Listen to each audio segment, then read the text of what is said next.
All right, what we're doing today is we're changing the pads, the brake pads on my son's car. It's a 04 Ford Focus, but changing pads is pretty much the same for all of them. The only difference is some have clips, some have little things that you need to put on the brake pads, but mostly pads are the same. So pads, they have this pad here. It's a friction pad, and you know, it presses up against your rotor and it provides friction and brings your brakes to it, or brings your car to a stop, right? Stops your wheels from turning. So over the course of time, this part here, this thick part, gets worn out, and when you get every couple of years or so, maybe 3, 4, I don't know, and you got to replace them. So you'll see all the pad would be worn down on the ones I take off, and then the new pads will have all this on them. So let's get into that. First thing we're going to do is remove the wheel so we could get to the brake pads.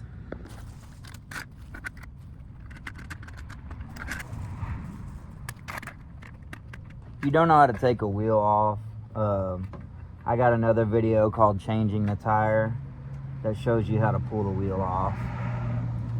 No worries there. If I remember, I'll put the link in the description to that other video.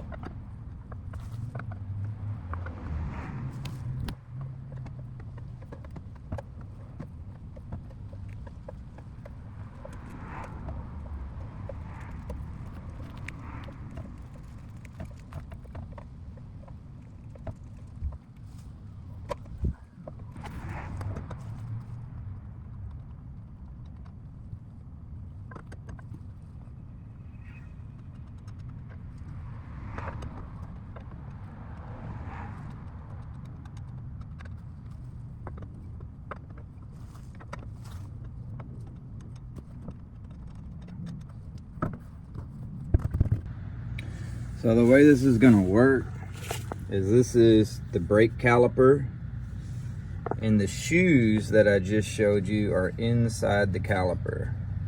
Okay, the caliper gets fluid, brake fluid, from the master cylinder, and it has a piston in it that squeezes, it pushes and squeezes the pads onto the rotor to stop your car.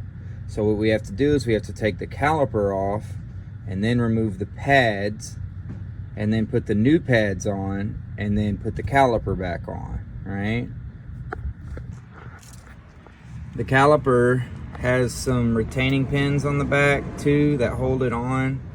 You won't always see them, but if they're deep, they're inside these holes. Sometimes they're bolts and they stick out and you can just get on them and pull them out, but sometimes they're down in these holes. So there's one here at the top always and one here at the bottom. Okay, so there's usually only 2. All right, those will get your caliper off. For this, I got this tool. This particular car has a hex head on the inside. The bolt's obviously deep in here, and it has a hex head. Some of them have a star head. Some of them are just a regular bolt, and you can just use a regular old socket on them. But yeah, these are going to be this 7mm hex head. If you're not sure what to use, you can always Google it. All right.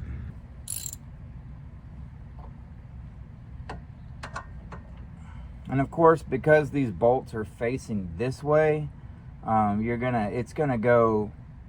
it's still righty-tighty, lefty-loosey if you were on the back side of it, but this is going this way, so it's going to be the opposite. It's like a mirror effect here, right? So we're going to pop that one, and we're going to go ahead and pop the bottom one.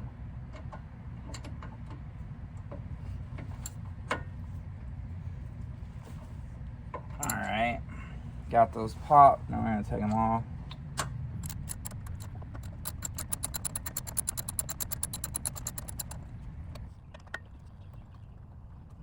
At one point, if it won't turn on the ratchet, it just stops turning. That means it's too loose for the ratchet. And you can just put this in, put the socket in there, twist it by hand to twist this pin out. This is what the pin looks like. On this particular car, they're all different. Here's the hex head. Get the one out the bottom.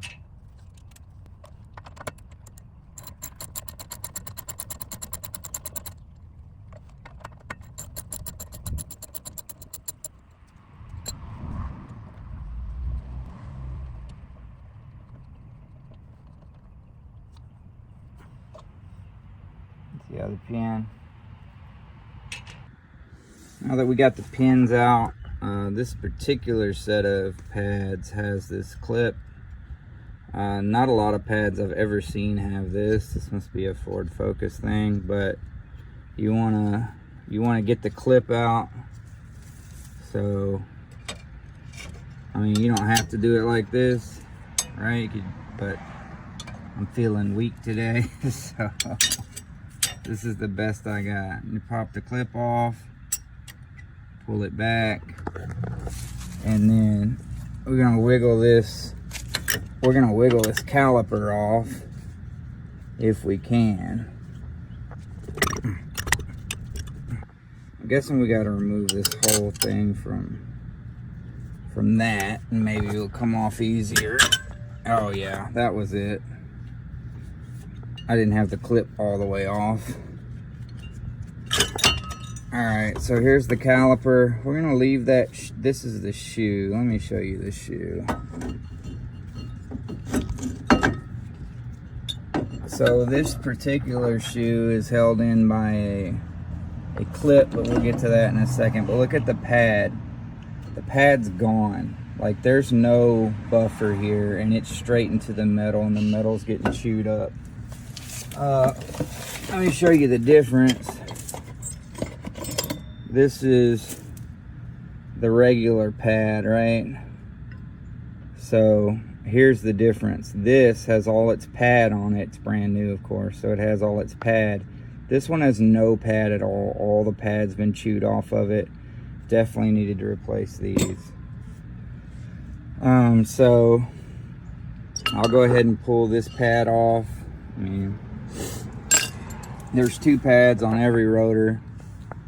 What we want to do at this point before we remove this pad is press this caliper back down. So you have two options. The one that I don't do anymore because it's a waste of fluid and time is I used to disconnect this to release the pressure in the brake system, and then I could push the caliper down, because you're not going to be able to put it around these fat new pads if the caliper's pushed all the way out, and you can't push it down by hand. There's too much pressure behind it. But I stopped doing that because it was a waste of time. It was a waste of fluid. I'd lose a bunch of fluid. I get air all in the lines. It was horrible. You're gonna get a little air in the lines anyway, but it's better than having to bleed them a gazillion times after you're done. So what we're gonna do to press this caliper down, because it's so hard, you can't do it by hand, is we're gonna use this C-clamp. And we're going to press it down, okay? Okay, see the way I have this clamp positioned on here?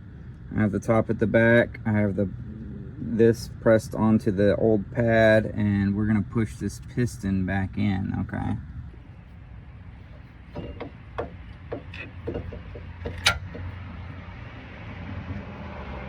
Each turn is gonna put some pressure on it. And you can see the piston going in.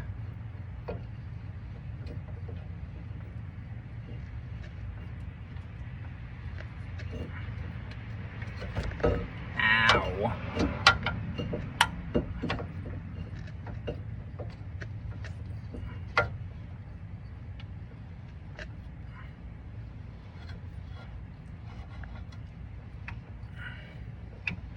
Just do it till the piston is all the way back in there.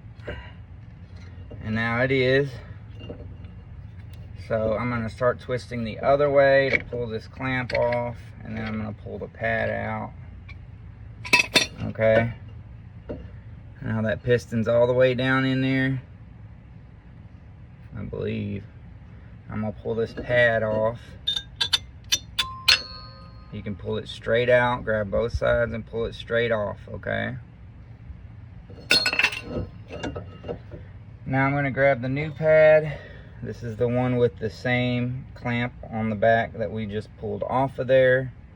We're gonna make sure it's angled the same direction as the caliper.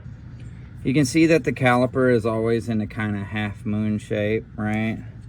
So you wanna make sure you match that moon shape when you put this thing on, and make sure the pad is facing inward, right?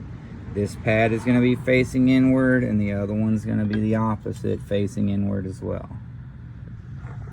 So you're just gonna put this one, put all the clips inside the hole. There's 3 clips, put all the clips inside the hole and just press it down like that.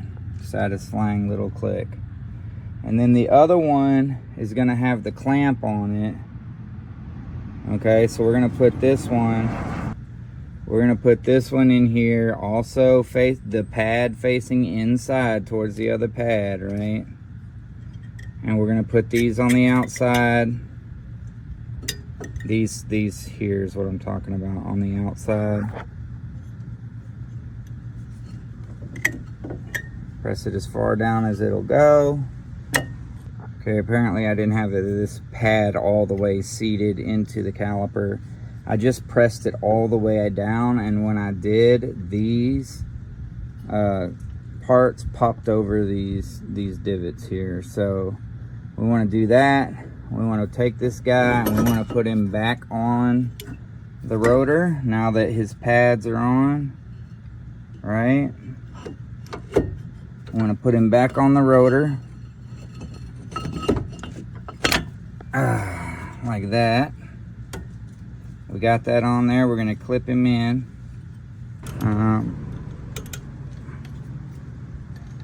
We're going to push that clamp down like that. Our new clamp.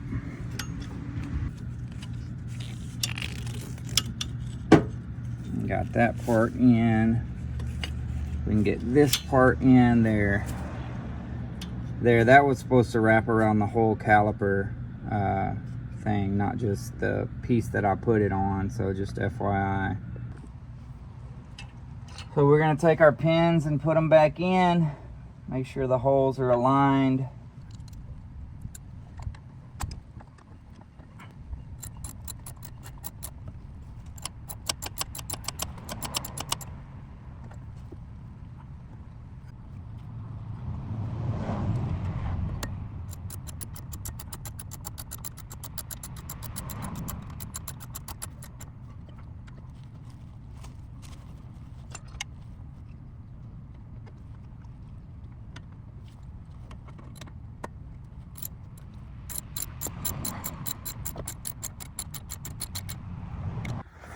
The reason I'm not recording the other side is because it's the exact same thing as this side. Same 2 bolts, same pads, same change, but you got to do both.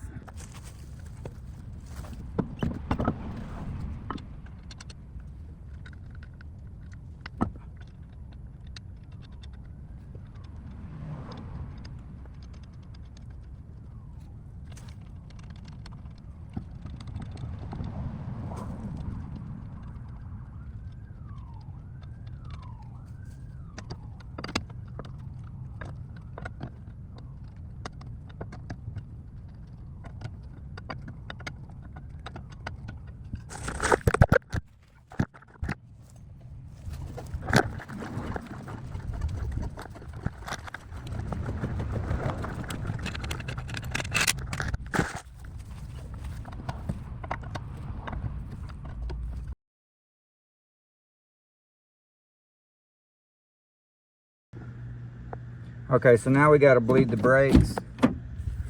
The best way to do it is to ensure that the car is on. Now, I found out last time that when you bleed the brakes with the car off, the brake fluid doesn't flow down into the, I forget what it's called. Do it with the car on, all right? It's a 2-person job to bleed the brakes. So we're gonna start with the left wheel over here. So I'm gonna have you turn the wheel all the way to the left, please. All the way to the left. There you go, till it bottoms out. That'll turn the bleeder valve towards you, right?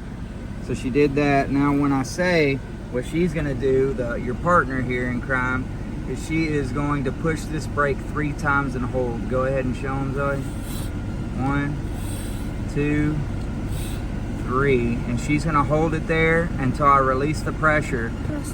Make sure you do not take your foot off until the person bleeding says it's okay to, because otherwise you're gonna suck air into the line. Go ahead and let go. All right. What we gotta do is, she turned the wheel out for us.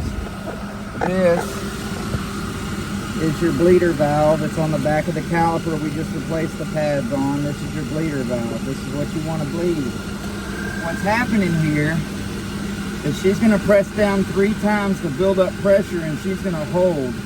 And then we are going to turn this valve to release any air out of the lines and brake fluid 3 times, one at a time, right? To get all the air out of the lines. Now, I don't know exactly what size this is, so I'm going to start with an 8, see if that's big enough. It's not. I got a 10 out here.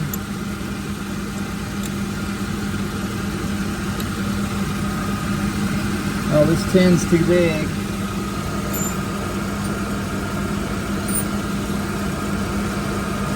Let's try this 9. That's perfect.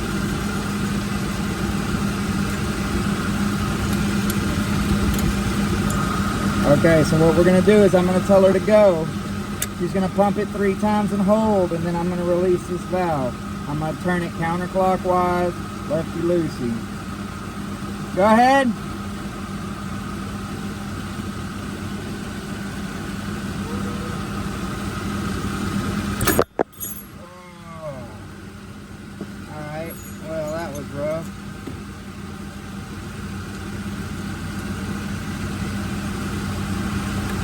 We're going to tighten it back down, and then we're going to, that way it's not going to suck in any air when she lets off the pedal. Again.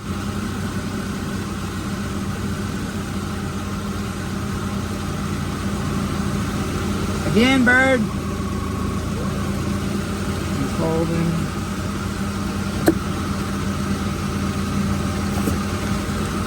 Woo-hoo. Quite a bit of fluid that time, that's good. We're going to lock this bad boy back down.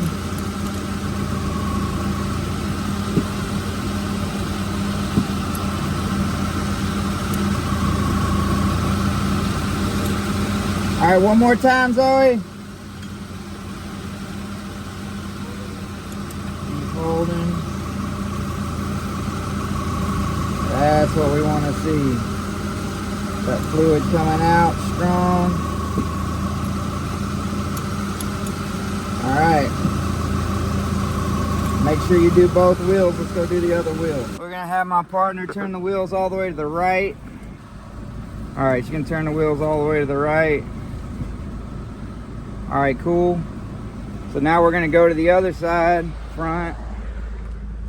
But we just did the front brake, so we're just gonna bleed the front, because we didn't actually disconnect the line. If you disconnect the line for some reason, the brake line that we were talking about earlier, you're gonna want to bleed everything. All 4 wheels, you know what I'm saying? Alright, this one has a valve cap on it. Fine, take that off. There's your bleeder valve. Put the thing on. And turn it counterclockwise just like last time. Go ahead, Zoe.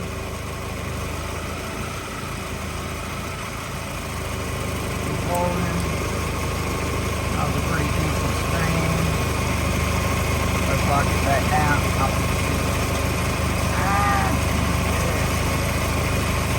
Lock it back down.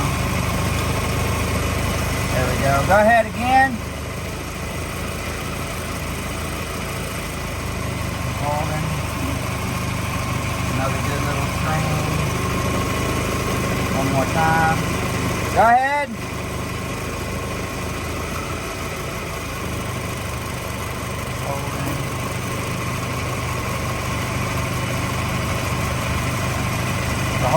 got all the air out. Again,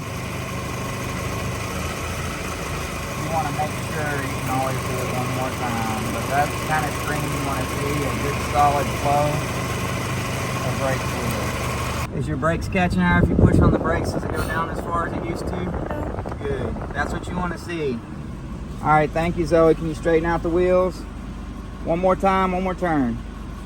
There you go, they're almost straight. There you go, perfect. So now that that's done, we want to top off the brake fluid. So we'll reach in here and pull the hood latch.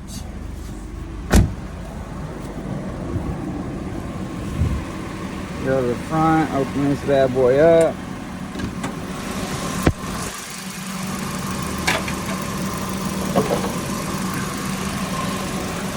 All right, so our master cylinder is right here. It's a little under the max, but it's still pretty decent, but we're gonna go ahead and top it off just in case.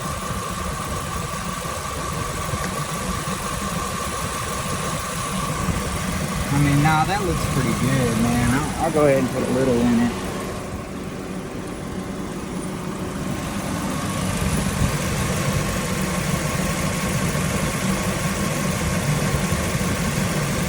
Kind of like to keep things at the max line.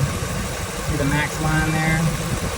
This is the reservoir to your master cylinder. This goes to the master cylinder. And it's where you put the brake fluid in. They all look kind of similar. Make sure you top off the fluid after bleeding the brakes, because you lose fluid obviously when you bleed the brakes.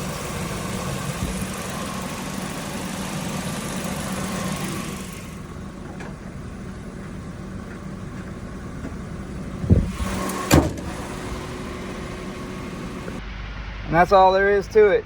Hope it helps y'all down the road.